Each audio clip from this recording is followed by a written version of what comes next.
One of the best aspects of Ted Lasso is its amazing cast of lovable characters. Ted, Roy, Keely, and Rebecca are all characters that I considered making this video on. However, after the conclusion of Season 3, I feel like there is one character on the show whose arc has proved itself to be the most consistently compelling and well written. The growth and redemption that Jamie Tartt experiences over the course of the show is executed at an extremely high level. After watching the most recent season of Ted Lasso, I feel like Jamie has revealed himself to be the best character on the show. In this video, I will look at what makes Jamie such a compelling and interesting character, and how he has evolved over the course of the series. I'll keep ignoring you because this team is tragic. I scored all the goals and I'm the only one they come to see. Does that sound fair? Hands in. Throughout the course of the first season, Jamie is one of the main antagonists of the show. He is constantly at odds with Ted, and the change that he is trying to bring to Richmond, as well as instigating a number of altercations with his teammates. He displays many undesirable traits such as arrogance, vanity, callousness, and general selfishness. You know, he started off as the player who was most difficult to coach, you know, the guy who was furthest away from this mentality of kindness, of listening, of selflessness. When Ted is being introduced as the new manager for Richmond, instead of watching the broadcast like the rest of his teammates, Jamie is working out, admiring himself in the mirror. Where a lot of people are affronted by the hiring of Ted, someone who has never coached football or even knows the basics of the game, Jamie is pretty indifferent. And this is because, as far as Jamie is concerned, it doesn't matter who coaches him. He's going to do the same thing regardless. I think it's important to note here that Jamie is actually on loan from Manchester City, and as soon as the season is over, that is where he will be reporting back to. For those who aren't very football savvy, loaning out players is something that clubs will do when they don't have room on their current roster for a player, but they don't want them to be sitting on the bench all season. So,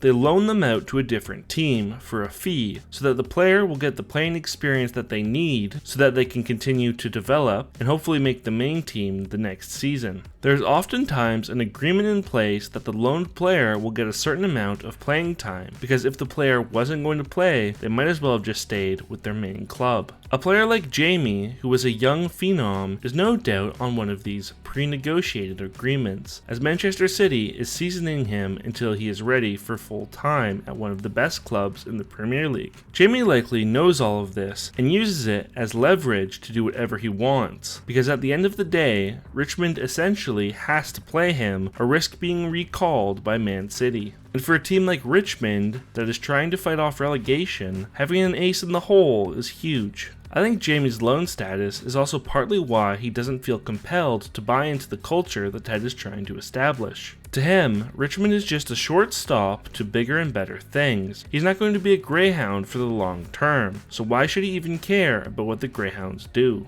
I think this idea of his stay in Richmond being temporary allows him to lean on his worst instincts, like the way he degrades some of his teammates, because to him, they're a bunch of nobodies who are going to be stuck in this garbage club while he goes back to Man City. Jamie's loan status is not the only factor in why he acts the way he does in Season 1. When we are first introduced to Jamie, his talent is immediately on display. Jamie Tartt, top scorer on the team. Nate, what's he like? Well, Jamie? Yeah, he's great. You know, football.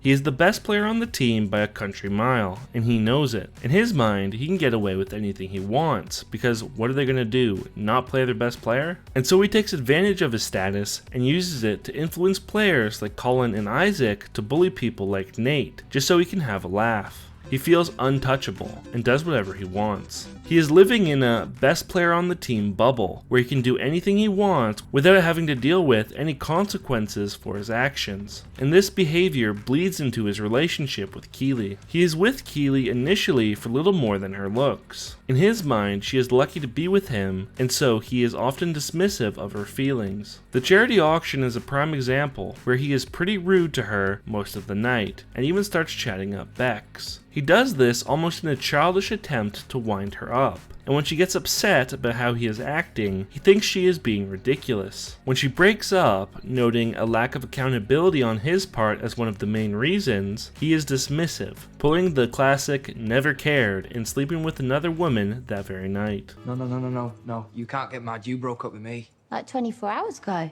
Well, how long's a man meant to be alone? What was I supposed to do? Shower by myself? I think Jamie's relationships with Sam and Roy are great measuring sticks for how Jamie develops over the course of the series. In regards to Sam, who is initially struggling on the pitch after moving from Nigeria, Jamie takes every opportunity he has to belittle him. In training, Jamie will best Sam, which is fair play, but he will then go back and trash talk him after the fact. He makes note that he would rather do everything himself than pass to Sam, because in his words, Even when Sam's open, Sam is still shit. and when Sam tries to apologize for a mistake on his part, Jamie takes the opportunity to insult him and make him feel even worse about himself. Sam is one of the people that Jamie treats the absolute worst of anyone, and the hostility from Sam's end at the start of season 2 is entirely justified. Something interesting I found is a small scene where Sam is talking about his relationship with his father to Ted, and Jamie listens in before making a disparaging comment. At the time, this just seems like another mean comment from Jamie, but it is recontextualized when we learn about Jamie's relationship with his own dad. Sam is talking about how he and his dad have a great relationship, and that he is able to be vulnerable around his dad. When Jamie hears this, he is likely thinking about his relationship with his own father, and how it has been a constant battle. Jamie dismisses Sam's experience with his dad because his experience with his own dad has been so different.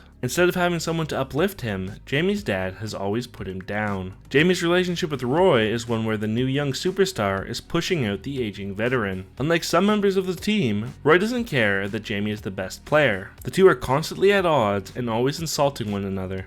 He's a piece of shit. If his brain was on fire, I wouldn't piss in his ear. It's noteworthy that growing up, Jamie was a massive Roy Kent fan and had a poster of him on his wall. It's possible that some of the nastiness Jamie directs towards Roy is because he wants the respect of his childhood idol. Like in the bar scene when Roy calls Jamie a child, he seems weirdly hurt by this. Once Jamie realizes that Roy is not going to praise him for his abilities, he lashes out at him and wants to prove that he is better than his idol. Jamie is what we call in the biz a locker room cancer, or as Coach Beard puts it, He's a poop in the punch bowl. and it is Ted's job to figure out how to handle Jamie and get him to buy into what he is trying to do. Jamie is initially dismissive of Ted in his first attempts to bring Jamie into the team building. Jamie immediately discards the book that Ted gave him to read. He doesn't join the team chants, and he ignores Ted telling him to make the extra pass. After a 4-1 loss, Jamie is irate when the commentators say the only bright spot for Richmond was Sam's defensive play, rather than the inconsequential goal that he scored. He simply doesn't understand that everything isn't about him, and even though he had some individual success, the team lost. Ted takes him one-on-one after the game to have a heart-to-heart with him. He tells Jamie that he is the best athlete that he has ever coached, and that if he just learned to play as a team instead of focusing so much on himself, that his ceiling is limitless. Jamie, I think that you might be so sure that you're 1 in a million that sometimes you forget that out there you're just 1 of 11. His words seem to hit the right button for Jamie, and he gives us a glimmer that he might start to buy in. We also learn in this conversation one of Jamie's biggest flaws as a person, and that's his left foot cross. You are truly great at everything you do out there, except for one thing. My left foot cross. It is truly the biggest hurdle that Jamie will have to overcome for him to ever achieve some form of redemption. After the match, Jamie is confronted by Trent Krim, the Independent, where he asks him about the match. Fresh off his convo with Ted, Jamie tells Trent that they are a team and they win and lose together. But then he hears some people walking past trash talking the Greyhounds, which causes Jamie to turn back and badmouth the team. I think this is interesting because I think it once again goes back to his relationship with his dad. It almost feels like a defense mechanism. Later in the series, Jamie said that his dad used to always make fun of him for being too soft, and as a result, he decided to make himself the hardest that he can be, so that his dad couldn't say anything to him. The reaction he has to the trash talking feels like it is a result of that learned behavior, where he can't just be soft and say we lose as a team, and instead needs to show how tough he is by belittling said team. Ted's frustrations with Jamie all come to a head in a game where he is at his most brilliant and most toxic. When Jamie refuses to put his hand in, Ted confronts him and tells him that he can't keep going on this way. Jamie's response is to effectively say, "Stay out of my way and I'll keep scoring." Their argument is interrupted by Ted's son Henry, who asks Jamie for an autograph. Despite the tension of the moment, Jamie puts on a happy face and makes the interaction special for Henry. I feel like this humanizes Jamie a bit, as he's not going to be be mean to a child and does his best to make the moment special. After this brief respite from his terrible behavior, Jamie is right back to it once the match starts. He scores 2 brilliant goals, but celebrates by screaming "me" and pointing at his name on his back. In contrast to his brilliant play is his awful attitude, as he steps over an injured Sam with no regard for him whatsoever, and then gets into a fight with Roy. Ted has had enough and subs off Jamie, a decision that gets him nothing but jeers from the crowd. For Ted, winning the right way is more important. At first, Jamie can't believe that he is being substituted. He thinks it's another instance of Ted not knowing what he is doing. However, Ted knows exactly what he is doing, and that is holding Jamie accountable for his actions. Jamie doesn't take it well, as he initially shuts down, claiming to be injured in an attempt to skip out on practice. It shows a lack of maturity, and that he is still unwilling to take accountability. However, when Ted showed everyone that Jamie isn't invulnerable like it was previously thought, he finds people are less receptive to doing what he tells them to. Making things worse for Jamie's leverage is the sudden appearance of Danny Rojas, a player that can rival even Jamie's skill. Despite himself, Danny's introduction spurs Jamie forward a bit. His position as the untouchable best player is now even more precarious, and his competitive spirit starts to surface. He wants to be the best, and Danny's arrival starts to push him. As Ted plans an exorcism, Jamie finds himself at a crossroads. He can continue to ignore the culture being built around him and be left behind, or he can join in and grow as a person and player. When deciding what to do, I think it's key to point out that the person Jamie goes to is Keely. Even though they have broken up, Keely has remained his support system. Whenever Jamie feels the need to talk with someone about something real, he goes to Keely. Her influence has allowed him to be vulnerable, which is something that he has struggled with thanks to the influence of his father. It is after talking to Keely that Jamie decides to participate in the exorcism and join the team. It is the first true sign of Jamie buying into the system, as after being vulnerable with Keely, he goes to the exorcism and is incredibly vulnerable with the team. He talks about his relationship with his parents, and how in his efforts to combat his father's influence, he has forgotten about making his mom proud. It's a great scene and is a massive breakthrough for Jamie. And before he can build off this progress, Rebecca has him sent back to Man City. For Jamie, this is some major whiplash, as he feels like he was abandoned by Ted. You know, everything happened so fast when Lasso dumped me. Oh, come on, Lasso didn't dump you. Man City wanted you back. No, Lasso could have stopped it, but he didn't. And it makes sense from his perspective, especially when you factor in how he likely felt like his dad left him to fend for himself when he was growing up. But even though he feels hurt, Jamie brings the lessons he learned from Ted to Man City with him. And when Man City play Richmond, in the culmination of his Season 1 arc, Jamie makes the extra pass, leading to the game-winning goal for his team. However, his dad, who was in attendance, was none too happy with this, as he berates Jamie after the game for not getting the game-winning goal. It really gives the audience their first glimpse into a lot of Jamie's behavior throughout the first season, as his demanding father has instilled in him a need to look out for himself and to talk down to those around him. His relationship with his father is at the very core of his character and will play a huge part in his continued development. Jamie started to walk down the right path towards the end of the first season, but it is clear that he still has a long way to go. But the most important thing is that he started to try to be better. I know I wasn't the greatest teammate. I did some shitty things, I said some shitty things, but I want each and every one of you to know that I'm truly sorry and I'm ready to do whatever it takes to make it up to you. We find Jamie at the start of Season 2 in a pretty weird spot, as he has left Manchester City in favor of joining a reality TV show called Lust Conquers All. We learn that the reason he did this is because his dad was constantly in his ear while he was playing at Man City, obsessing and insulting him about his performances. Why'd you do that reality show? You know, you were getting good minutes up at City. Did it to piss off my dad. He was just on me after every match. How I played, how many minutes I played. I was sat on the bench when I didn't play. It just drove me fucking mad. In an act of defiance, Jamie left the team and joined the reality show. It's effectively an act of self-sabotage, as Jamie cared more about pissing off his dad than what would happen as a result of his decision. It also played into some of his worst impulses, like his vanity and shallowness. Once he is eliminated from the show, Man City doesn't want him back, and no other club is willing to take a chance on him. He has shown himself to be a toxic personality, and that he can't be relied upon. Why should a club take a chance on him when he might dip out at any moment like he did to Man City? The The consequences of his actions are finally catching up with him, and he needs to decide what he wants his life to be. He is at his lowest point as he has alienated the football world and has very few people in his life that he can reach out to. He reaches out to Keely because he thinks she is one of the few people who will hear him out. He is lost and he knows that Keely will help him and point him in the right direction. He goes to Ted, tail tucked between his legs, and asks for a second chance to play for Richmond. He is initially told no, as Ted thinks reintroducing Jamie to the team could mess with chemistry and morale given the way that Jamie behaved in his previous stint. And Ted only changes his mind once he recognizes that unlike some members of the team who have great support systems to fall back on, Jamie doesn't. He can feel that Jamie has changed, and so he agrees to bring him back. Yeah, I believe that Jamie's on a path to becoming a better man, and I'm just here to help him along that journey. However, just because Jamie is back in Richmond doesn't mean that he is welcomed with open arms. Quite the contrary, as most of the team is angry when they find out that he is coming back. Sam in particular is irate as he storms off the pitch during practice. He tells Ted how Jamie is the person who has made him feel the worst about himself, and that he wants no part of him coming back to Richmond. When Jamie does return, it is clear that the dynamic has shifted, as he is ostracized and needs to win back the respect of his teammates. It is also clear that while he was away at Celebrity Sex Camp, Sam and the other Greyhounds were hard at work on the pitch, and the gap in skill is not as high as it once was. He has to earn his spot back and the trust of his teammates, and so he begins his apology tour.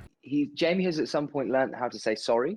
He's learned that word, and I think that he's starting to use it. It's like, he's just like spraying it around to people, and he's trying it on, and he's trying this, he's trying on his emotional big boy shoes. He's continuing on that journey, and he's trying. I think that that's one of the great things I love about Jamie is that, he's turning up, he's doing the work. However, words are not enough, and he has to show that he has changed through his actions. When Sam finds out about the immense damage the team sponsored Dubai is doing to his home country, he tapes over the sponsor as a form of protest. When Jamie asks him to pass the tape, Sam is skeptical. Jamie tells him that they are a team and need to wear the same uniform. I think this is a huge development for Jamie, as it shows him doing something for the sole reason of supporting a teammate. It shows that he now understands that a team supports each other, having their back when they need it most. Not only that, but Jamie was the first non-Nigerian to tape his jersey, showing some leadership qualities as everyone follows suit shortly after. To be clear, the team tapes their jerseys in support of Sam, and because they want to be there for him. But I think Jamie being the first to step forward made it easier for the rest of the team to follow suit. This act helped reintegrate Jamie into the team, but he still had to win over someone else that he wronged in the past in the form of new assistant coach Roy Kent. During training, it becomes clear that not only will Roy not give him instructions, but he ignores him altogether. Jamie does his best to try and rebuild the bridge, as he tries to get Roy to start coaching him. He tries a number of methods, all to no avail, but I think it's important to note that it is Jamie that is trying to repair the relationship and not Roy. In this scenario, Jamie is being more mature and professional, while Roy is acting childish. Jamie wants Roy to coach him because at his core, Jamie wants to be the best, and if there's even a chance that Roy can help improve him, he wants to know about it. Jamie's relationship with Roy continues to grow after the team is destroyed by Manchester City at Wembley. Richmond is clearly outmatched, and at the request of his dad, Jamie got him tickets to the game. As they're being outplayed, Jamie knows that his dad is rooting against him in favor of Man City. When the game ends, Jamie's dad enters the locker room, gloating about the Man City victory before he starts to belittle Jamie and his play. He then asks Jamie to get him and his friends passes that give him access to the marked off areas of the stadium. When Jamie refuses, his dad starts to brutally mock and insult him before Jamie has enough and punches him and has him removed from the locker room. The altercation was so public as it happened in front of the whole team, no doubt adding to Jamie's humiliation in the moment. But having witnessed Jamie endure his insufferable father, Roy goes to Jamie and hugs him, offering him the love and support that his father never did. I think this is such a pivotal moment for Jamie's arc, as in a way it is him rejecting his father and old way of life where he would belittle others in order to make himself feel powerful in favor of a new family that supports and loves each other instead of tearing each other down. What is perhaps the culmination of a season 2 arc is when, in the most important game of the season, after drawing a penalty, Jamie gives the ball to Danny. After accidentally killing a dog earlier in the season, Danny has been haunted by it. When Jamie gives the penalty to Danny instead of taking it himself, it shows shows that he not only trusts Danny to score, but also that he knows how important this is for Danny to overcome. In season 1, Jamie wouldn't have even considered giving up a chance at glory, but here at the end of season 2, we see just how far he has come, and how he has truly become a team player. I also just want to take a moment here to highlight how funny Jamie can be. We are lucky to have with us here in the studio, loser Jamie.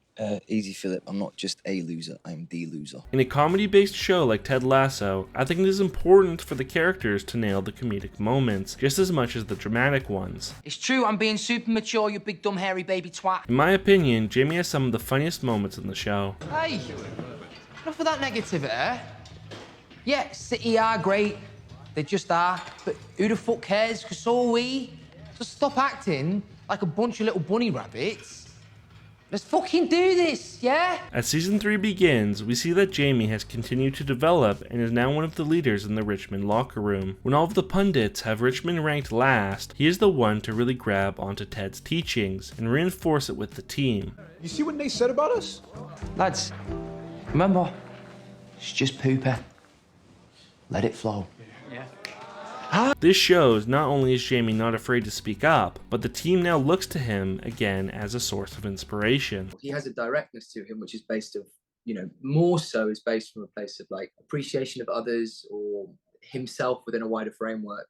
And I think suddenly that character trait becomes a really important one, and like one that other people really like about him. And I think that it's kind of a superpower that Jamie has now. Perhaps the greatest sign of Jamie's growth is on full display in their game against Chelsea. In a single moment, all of Jamie's past transgressions are fully forgiven, as Jamie delivers a beautiful left foot cross, showing that he has grown immensely as a person and has reached a level of maturity that was never before thought possible. Jamie feels good about where the team is and wants to continue with this group. However, a wrench is thrown into his plans, as Richmond is able to land a superstar in Zava. Everyone is euphoric about Zava joining the club, everyone except Jamie. Jamie fears that Zava will have a similar mentality to what he used to have, in that putting the individual above the team. He has grown, and now no longer thinks like that, and is concerned about whether Zava is willing to be a cog in the machine rather than a glory hound. After witnessing Zava's dominance, Jamie wants to be better, and it is here where he comes to an agreement to train with Roy. Roy is hard on Jamie, putting him through some intense training, but Jamie rises to the occasion every step of the way, and the two train and spend more and more time together, their relationship and bond further developing. In Amsterdam, they each get vulnerable with one another, as Roy tells Jamie about his granddad not being able to ride a bike, and Jamie tells Roy about his experiences in Amsterdam that he had with his parents when he was a kid. We see further how Jamie has changed and how he is now taking accountability for his actions when Keely's video is leaked. It was sent to him, and even though he deleted the graphic text that she sent him, he forgot about the emails, and when he was hacked, his carelessness had a negative impact on Keely's life. It's a huge step for Jamie because he didn't actually do anything that would intentionally hurt someone. However, he still feels like his actions led to Keely being hurt, and he feels responsible and remorseful for that. His relationship with Sam is also an indicator of how far he has come, as not only do the two now get along, but they are shown to care for each other. When Sam is snubbed by the Nigerian national team, the first thing Jamie does is go over to Sam and make sure that he is okay. And when Jamie makes his appearance for the English national team, he wears Sam's number 24 in honor of his friend, a long way from their relationship in season 1. There is a lot of attention to detail when it comes to Jamie and his arc, as evidenced in him changing his icon hat to an ICOG hat, and him reading the book that he had initially discarded in season 1. The transition from icon to ICOG shows that he no longer is playing for personal glory, but is now a cog in the machine that helps the team run. The book in question is called The Beautiful and the Damned, and focuses on a rich socialite that is heir to an immense fortune. The main character is greedy and makes a series of selfish decisions until he reaches a low point. The point that Ted was trying to get across to Jamie with the book was that he needed to work harder in the pursuit of his goals and to embrace maturity rather than shrug off responsibilities and accountability. In one of the best episodes of the show, we get a deep dive into Jamie's psyche as the team prepares to take on Manchester City. The Match and his dad are both living rent-free in Jamie's head as he starts to unravel at a press conference. He's being praised for his sensational play, as he was named Premier League Player of the Month and led the league in assists during that span. He takes every chance he gets to praise the team and brush aside his own individual accomplishments. I think he is in his own head because of his dad, and he is trying to be the most opposite of what his dad wanted him to be. That is why he is so vehement about the goal he scored during this period being a lie, because a goal is something that his father approved of. As the game gets closer, he has an emotional breakdown where he reveals that he is out of Red Bull. I feel like I've lost my wings, right?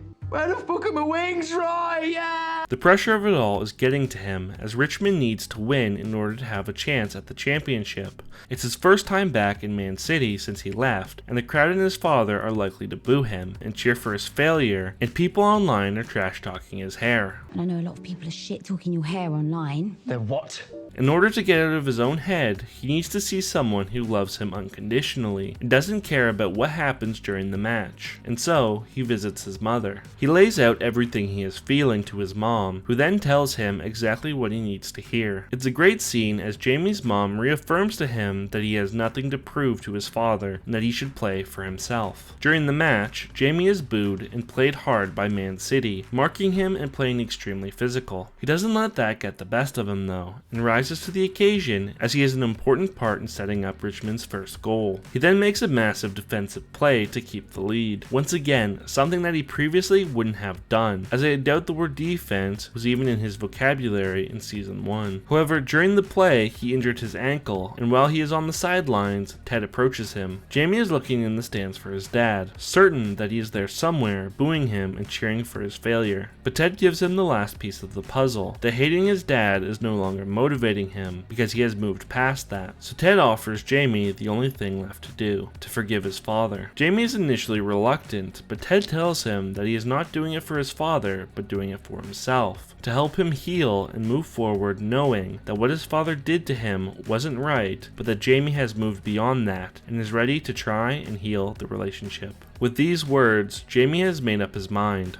He returns to the pitch and puts on a clinic as he scores a game-clinching goal that we as the audience don't even see, because what matters is Jamie knowing that he scored, and knowing that he can let go of his hatred for his father. After the game, he offers words of encouragement to his teammates before he finds a moment for himself and reaches out to his dad. The final time we see Jamie is him visiting his father in rehab, a perfect end for his character as he has let go of the past and is willing to try for a better future. The progress that we see Jamie make is not just something that this thing happens, and then everyone's okay. He takes steps forwards and then he takes steps back. And I think that's what makes it so satisfying. An initially distasteful and loathed character slowly growing and changing until they have achieved redemption in the eyes of the audience is not something super unique. In recent years, it has become a staple among character arcs. But I think Jamie's redemption arc is executed so well that it is a cut above. What I think is important to remember with Jamie and his character is that his growth is never easy, nor is it uninterrupted. It doesn't go from a bad person one day to a good person the next, but slowly grows, learns, and changes, making mistakes along the way. The most important part about Jamie and his redemption is that he is actively trying to be a better person, and that is one of the most important things a person can do. Jamie has had the most consistent and compelling writing on the show, his 3-season arc developing naturally and feeling earned as it reached its conclusion. He is one of the characters that has changed the most, while still remaining one of the show's funniest. For all these reasons, Jamie Tartt is, in my opinion, the best character in Ted Lasso. If you somehow made it to the end of the video, I want to thank you for watching. If you enjoyed the video, it would mean a lot if you liked and subscribed. It really helps out the channel. Thank you for watching, and I hope to see you in the next video.